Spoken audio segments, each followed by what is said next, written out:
बिस्मिल्लाहिर्रहमानिर्रहीम। अस्सलाम वालेकुम students. Chemistry 9th class unit 3 और टॉपिक है हमारा मेंडलीव पीरियोडिक टेबल।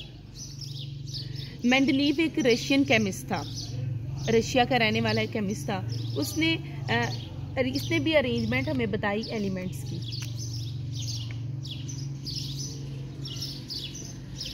अरेंजमेंट बताई एलिमेंट्स की कि एलिमेंट्स को अरेंज किया जाता है किसके मुताबिक। इसने कहा था एलिमेंट्स को अरेंज किया जाता है according to their atomic masses.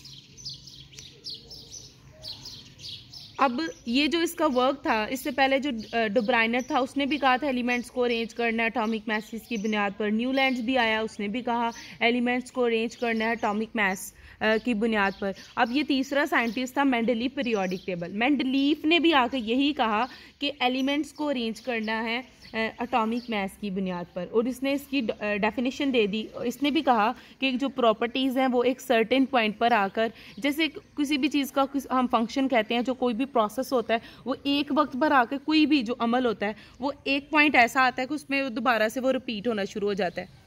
इसी तरह से इसने भी कहा कि ये जो एलिमेंट्स हैं एलिमेंट्स हैं, इनकी जो अरेंजमेंट है ये भी पीरियोडिक फंक्शन है किसके, एटॉमिक मासेस के। यहाँ पर इसने एक डेफिनेशन दे दी मेंडलीव ने।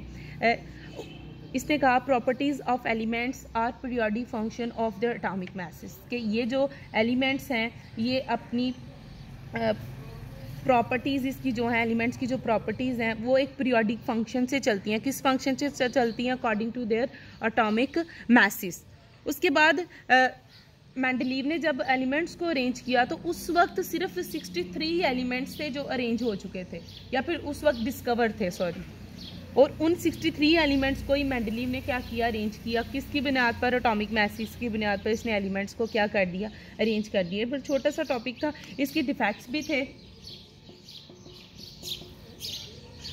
इसका जो पहला डिफेक्ट्स था, इसने क्या किया था कि इसने हमें आइसोटॉप्स की जो पोजीशन थी वो नहीं बताई।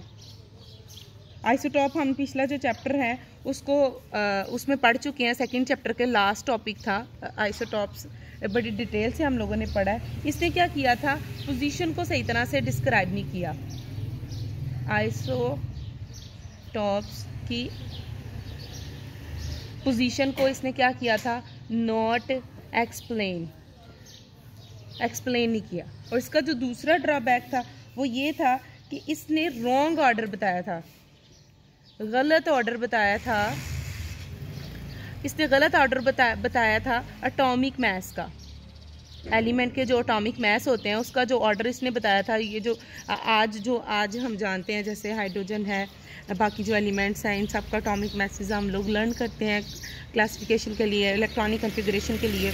तो इसने क्या किया था, जो एटॉमिक मासेस बताए वो भी इस तमाम एलिमेंट्स के क्या किए, रॉन्ग कर दिए। उनके जो ऑर्डर था वो गलत कर दिया। It's all about Mendeleev periodic table. अब मैं आपको बुक से बता देती हूँ कि ये आपने कितना लर्न करना है।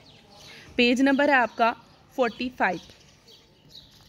ये है रशियन केमिस्ट। ये सारा जो पॉइंट्स हैं ये आपने इसके अंदर देख लेने हैं MCQs के अंदर। यहाँ पर इसकी यहाँ से डेफिनेशन लर्न करनी है, यहाँ से लेके यहाँ तक मैंने लिखी भी थी। उसके बाद यहाँ से लेके यहाँ तक बड़ा इंपॉर्टेंट क्वेश्चन है, what is the defect of Mendeleev periodic table, कि मेंडलीव पीरियोडिक टेबल के क्या डिफेक्ट्स हैं वो मैं आपको एक्सप्लेन कर चुकी हूँ।